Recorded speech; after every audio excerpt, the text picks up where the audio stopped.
Hey guys, it's your boy ASP. We're going to start breaking down Game of Thrones Season 8, Episode 4. So this episode, guys, opens with, of course, the funeral scene. We have all of the people gathered who survived the Night King's onslaught. We see the Starks here. We have a couple of nice moments. We get Dany having her farewell with Jorah, Sansa having a farewell with Theon, Sam saying farewell to Ed on the pyre, who gave up his life to save him, literally. And finally, you have Jon sees Lyanna Mormont and sees the sacrifices people made to support him, because she was basically following him as King of the North. We move from this somber start of everyone saying their farewells and they light the pyres, and we move into a more happy moment of the feast where everyone is celebrating. Now, of course, we can't talk about this scene without bringing up the infamous coffee cup. Not a Starbucks cup. Everyone was talking about Starbucks online, but it clearly isn't Starbucks cup. It's just a regular default coffee cup. Not that that's important, really. It's just obviously got left in by accident. The showrunners themselves made quite a funny joke where they were talking about, this was clearly a mistake because Daenerys had ordered a herbal tea instead of a coffee, being the joke they try to make about it. But look, it got left in. Things happen. Even the best shows make mistakes. Definitely continuity error. But we do have some really interesting stuff at the feast here. First, you have Dany legitimizes Gendry's claim, or Gendry's name. He becomes Lord of the, he's basically now Lord Baratheon, I guess, so that's really interesting. If we were going to have a season 9 and we were going to have follow on, that could have repercussions. She technically is doing it in a way, and you can see with Tyrion how she talks about, you're not the only one who is clever. She's doing this to have a very loyal Baratheon servant. She's turned a usurper that Robert Baratheon was, and now his illegitimate son has become a legitimate Baratheon who was loyal to her. And that's quite a 180 from where the Baratheons and the Targaryens originally were. We also, of course, have this exact scene where it's happening, where everyone is basically, and Tormund is leading it, is talking about how mad Jon is, how amazing, how brave, how great of a warrior he is, and he just won't give up and he keeps fighting. And you can see that, Dany, who does all this stuff too, can ride dragons, all these things that they're claiming Jon is amazing for. Dany is to jealously watch on, as she is clearly an outsider. She is being left out, excluded. Jon is being the, likable, loved person, and she is kind of being left to one side. And I think she really notices this. But then you can also see what's quite funny is that Varys is watching Daenerys. And that plays into it for later in the episode, but it's just important to know that Varys is watching the mood and the mannerisms and the personality of Daenerys quite closely, as he watches everyone. But, Varys is always plotting, I suppose. But it's important to note that he is watching Daenerys watch Jon. And that's interesting as well. We, of course, have some other funny stuff going on here, of course. We have I don't know, do I have it up here? No, it's actually not there. But there's a fun game. I didn't put the picture up, but we have Jaime and Tyrion having the game with Brienne and Pod, where they're doing a drinking game, where it's basically like an I Never game. It ends up with Brienne being embarrassed about her virginity, and she leaves the table. Tormund tries to follow her, but Jaime cuts him off. And we get a very funny moment where Tormund is rejected and goes to the Hound. That's just a very funny moment. Tormund is just the funniest person, basically. We do also have when Tormund is celebrating Jon, where we do have the two screenwriters, Weiss and Benioff, are actually two of the wildlings celebrating next to him, just as random inserts. That's just information. If you didn't catch it yourself, that was in the episode. You do have a moment during the feast where Sansa goes to the Hound. When everyone's kind of pairing off, Pod gets his two girls, because Pod apparently is like the tripod. They're all kind of pairing off. The Hound has no interest in women, and Sansa kind of goes over and has a word with him. And you can see there's a bit of regret when it comes to Sansa for the Hound. He thinks that if she had gone with him and wasn't afraid of him, that none of the tragic things that happened to her would have happened to her. But I think she nicely reassures him that had they not happened to her, she would still be the little afraid bird, and she wouldn't have grown into this quite strong leader she is becoming. So there's a nice moment there for the Hound, getting his kind of reconciliation that he shouldn't have to worry about that. We do, Gendry, having been legitimized, goes on and proposes to Arya outside. He finds her. Arya, who was toasted at the dinner but isn't aware of it by Dany, saying that she was the champion, who managed to take down the Night King, of course. That's the one time we get referral to that. It's otherwise more or less glossed over, how she was able to do it. But Gendry wants to make her his lady and, take her away. But she stays true to her original character arc, and just basically says that's not her. She's never wanted to be a lady. She wanted to be a knight, and now is just basically what she is: a faceless man, a ninja, an assassin, yes, royalty, but not necessarily. Not what she wants to do primarily. We don't really see much more of Gendry after this. He's just been shunned. I'm actually not sure, is he marching south with Jon in his land force? It wasn't really shown. I missed it if it was shown. So I don't know, have we seen the last of Gendry, or is he going to appear down the south with Jon's forces? We don't know yet. Of course, what's happening as well is we get a scene with yeah, this happened. Jaime it's kind of a weird and awkward and forced thing where he's like making her drink, and yeah, it's a bit awkward, but look, there was admiration and respect between these two throughout all the seasons. So the fact that they got together, you can imagine it was going to happen on TV. I think a lot of people were expecting it to happen at some point. Not that I think it serves the story much. I think it actually is a disservice to both of their characters necessarily. But they just beat the dead, and there's jubilation, there's drink involved. So yeah, I guess if it's going to happen, it's going to happen there. But we had just seen that Brienne was a virgin, so she wasn't just going to give that up for any dude. She obviously clearly had much love for Jaime and thought they could make an actual thing. But of course, later when we get a very funny moment, Jaime and Tyrion are talking first, and Tyrion's mocking Jaime about it. I'm glad you finally have to climb and things like that. And it's just funny. There's some funny other stuff going on. But then Bronn returns with the crossbow that Tyrion used to kill Tywin, and basically, the whole thing, he's meant to kill them. But as Tyrion had promised Bronn at one point, if he was ever offered gold, Tyrion would beat the offer and would offer him more. So when he is offered Riverrun, and he tells him he's been offered Riverrun to kill them, Tyrion offers him Highgarden. Bronn, of course, this is twice as valuable or more valuable than Riverrun, so he sees this as a very interesting offer. Jaime kind of almost blows the deal by telling him that he'll never be the Lord of Highgarden. He is just a cutthroat. Bronn has a very good remark to that, though. When you go back to Lan the Clever, he brings it back to the ancestors of the Lannisters and says, you guys didn't exactly come from royalty. You started from cutthroats and became this, noble house that thinks they're better than everyone. But you started off as cutthroats, and that is true. Lan the Clever is the founder of House Lannister, and he was a cutthroat. So, Bronn pointing out to Jaime, he's just starting his own legacy. Bronn's trying to start a legacy. However, Bronn does make an interesting sentence here, which I believe changes what Jaime's going to do. Bronn says that one of the main reasons he is willing to change sides and support the Lannister boys rather than Cersei in this deal, not just that he's being offered Highgarden, which is more valuable, but as soon as he saw the dragons, he says, he knew that Cersei was dead.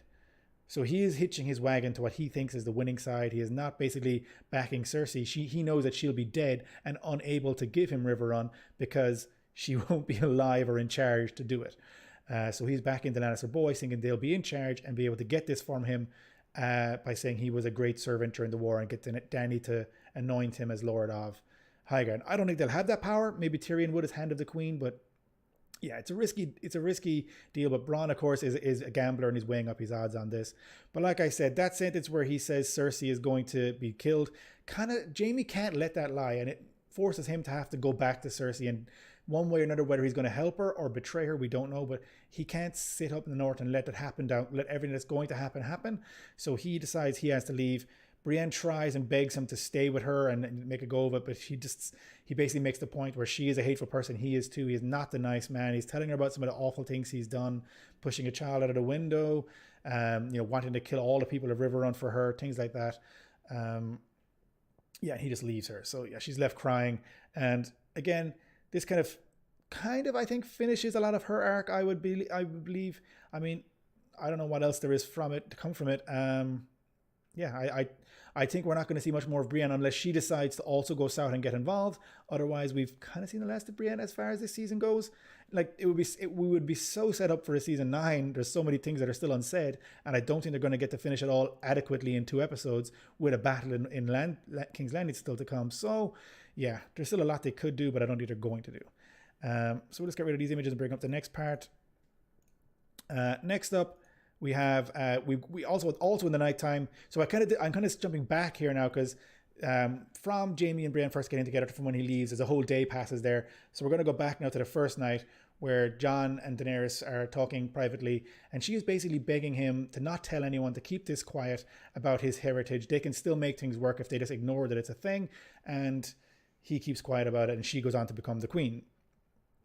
Jon says he needs to tell his family, and she says they won't be able to keep it quiet, and he says they will, which, he trusts his family, and rightly so, but mostly he's correct except for one thing. So we had this meeting out in the Weirwood where he's talking to them, and he's basically begging Sansa and Arya to basically keep what he's about to say completely quiet. They have to promise him. They both promise him. And then in order not to betray his promise to Daenerys, he gets Bronn, who told him it was his choice whether he says it or not. He asked Bran, I'm getting confused now. He asked Bran to tell them about it. So Jon himself did not tell them. He didn't break his promise to Daenerys. He asked Bran to tell them. But in a way, it was his choice to do that, and he let the information out. So now they're aware, and Sansa wastes no time, really. Before they've all left and marched back south, she tells Tyrion up on the wall before they leave Winterfell, and now Tyrion knows, and shortly after Varys will know, and we'll get to that shortly, but it's out now. People know, and it's going to just keep getting further and further out about Jon's true heritage, which really puts a risk to Daenerys's claim as being the best claim for rulership. She still has a super strong claim, but just that Jon has the higher claim. But this also puts in motion something I'll talk about later, which is Sansa. We know that she is now a master tactician, is really plotting to do a lot of things, and I do strongly believe that her plotting days aren't done. She's not just sitting in the north waiting for what's happening in the south to happen. She is putting things in motion that will benefit the north during and after this conflict between Cersei and Daenerys. And we'll talk about that shortly more in a while. But lastly, we do have the armies. We had a meeting, which I'm not putting a picture up of, where they talk about how half the forces are gone. Grey Worm says half the Unsullied are gone. Jon says it's the same for the Northmen. And then we have the Dothraki leader saying the same for his forces, pulling half of the pieces off. He actually doesn't say it, but he symbolizes it by pulling the pieces off.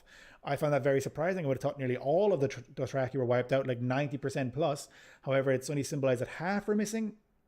Is that whether that's true and accurate, or whether it was just him pulling pieces off the board? It wasn't actually. He didn't actually say the words half are missing, but it was implied. Are half the Dothraki still around? I would be amazed if more than half survived that charge, unless not all of them did the charge into the undead. Who knows? But I'm getting into semantics now of how many are alive. But we know that approximately half of the forces that fought the dead are still around to fight Cersei. So we'll move on. So they've left now, they've gone south, and we have a conversation between Varys and Tyrion that I was mentioning, where Tyrion is explaining to Varys about the rumor or the secret. Varys asks how many know it, and it becomes clear to Varys that it's no longer a secret, it's just information. Varys then, as I mentioned earlier in this review, or how he was watching Daenerys closely, I don't think he necessarily thinks she is the best person for the job. And how the same as Sansa said to Tyrion, what if someone was better? I think Varys is saying that Jon would be a better ruler. Tyrion points out that Jon doesn't want to be ruler, and that Daenerys can still be the best choice with good counsel from him and Varys. Varys, though, seems to be, he's not serving with Jon or Daenerys, he serves the people, he points out, calling back to things he said in previous seasons, and he will do what's in their best interest, even at risk to himself. Because remember, Daenerys had promised that if he ever betrayed her, she would have him burned. So he is basically going back, he tells Daenerys she's making a mistake in what she is doing, which she is, I guess. But, that whole callback, he is going to risk his life, potentially die. I mean, Melisandre said he would die here before this was all done. So I think he's kind of consigned to the fact that he's going to die, but he's trying to position it so that the people will be left with the best possible outcome and best possible ruler. He's trying his best for that to be a thing. Whether he'll be successful or not is yet to be seen. But it looks like he's going to plot against Dany in favor of Jon or another outcome.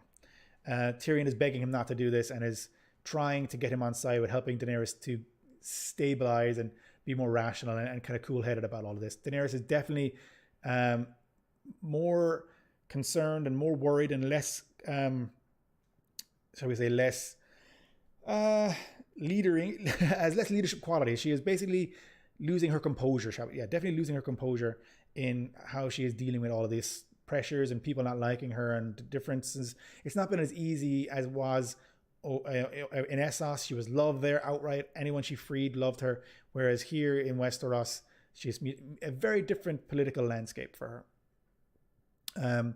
So now, before that conversation can end, or as it ends, we go to, Daenerys is sailing with her dragons, and that does not go well. So her dragon, Rhaegal, the one that Jon didn't ride because it was injured and recovering, is struck right into the chest by a much improved scorpion spear. They are massively improved. Yeah, it gets a second one into the throat, and it just crash lands into the water. We believe dead. We didn't see, we don't see it again. We assume it's taken some serious damage and is dead. Not for certain, but it's certainly very, very injured Rhaegal at this point, if not dead. I believe dead. I don't think they're going to do more of the Undead Dragon revival stuff. So Rhaegal looks to have been killed. This sends Daenerys into an absolute rage. She sends Drogon just charging towards Euron's fleet, as Euron was the one we see who would fire the missile. However, you can see the fleet there, and there's too many.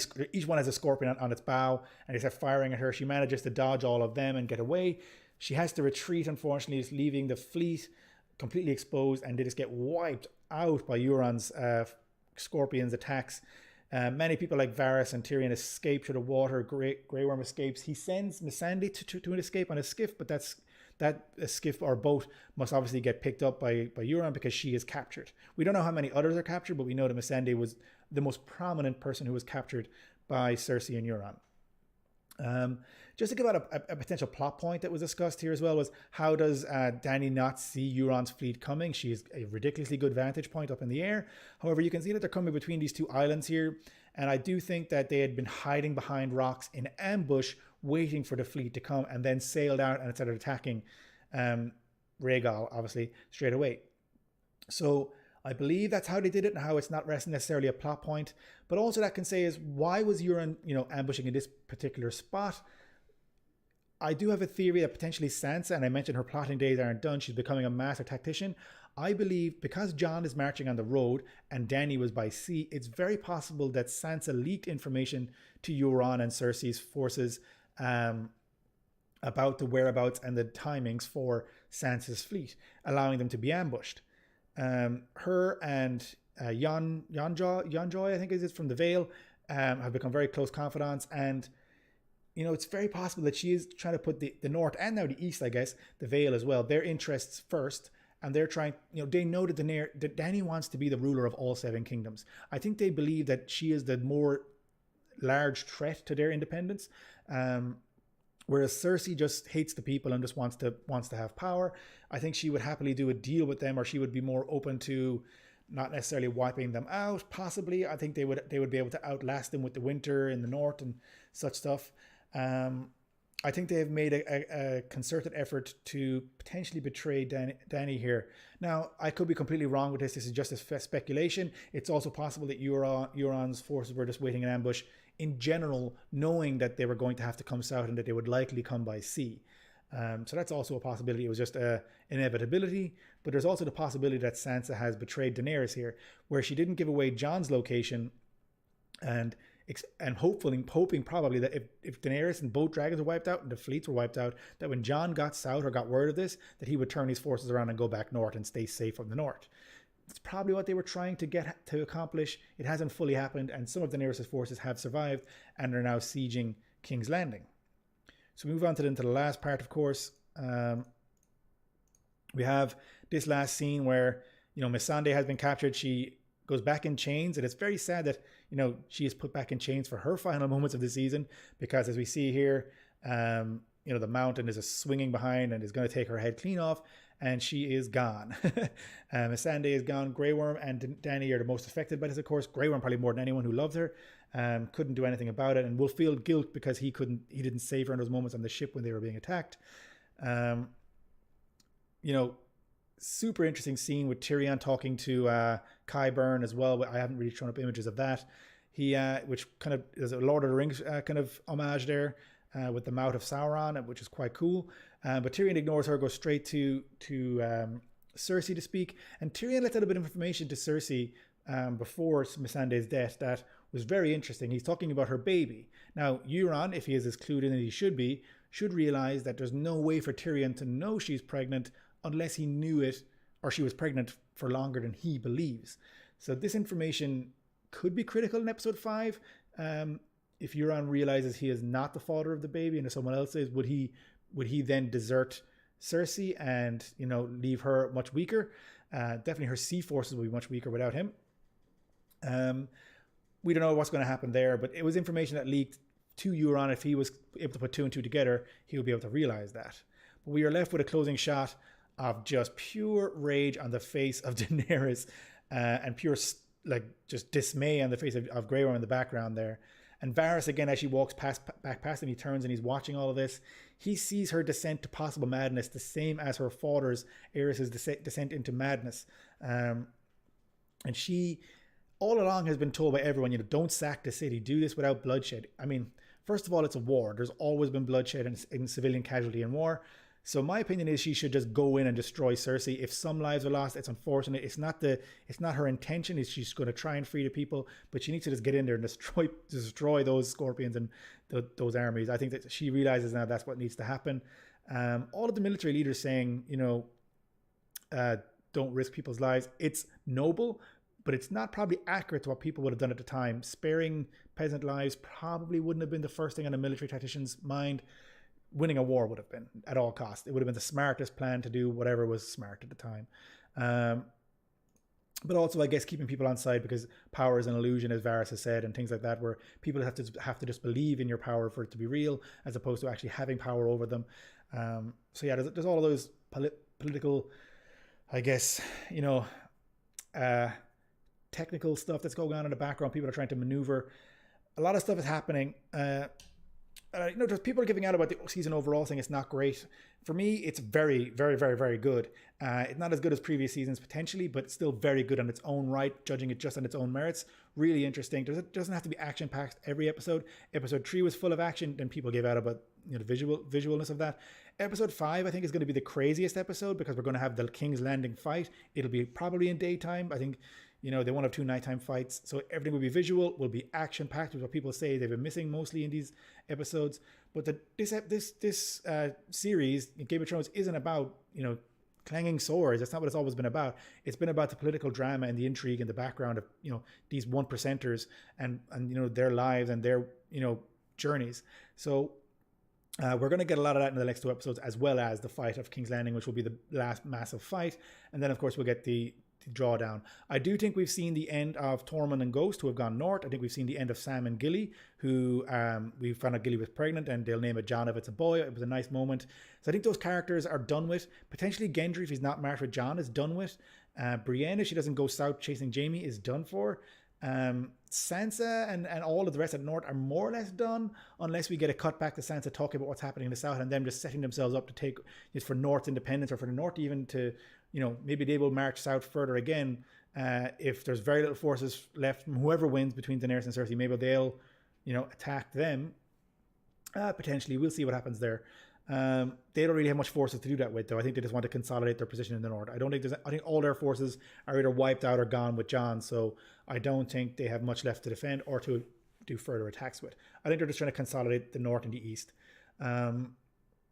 So yeah, we're going to get to see what happens, how it all spins out. I'm just loving it, following it, loving talking to you guys about it. Leave comments below if you have, and thanks for the few guys who left comments in the last video. These videos aren't being watched by many people, but for those of you who are, I hope you're enjoying them, and just leave comments below to any questions, plot points you think are weak or strong, or your thoughts and your speculations, and I can address those in future videos. So thanks for watching, guys. This was a bit of a longer one again. Please like, comment, and subscribe, and I'll talk to you all in the next one.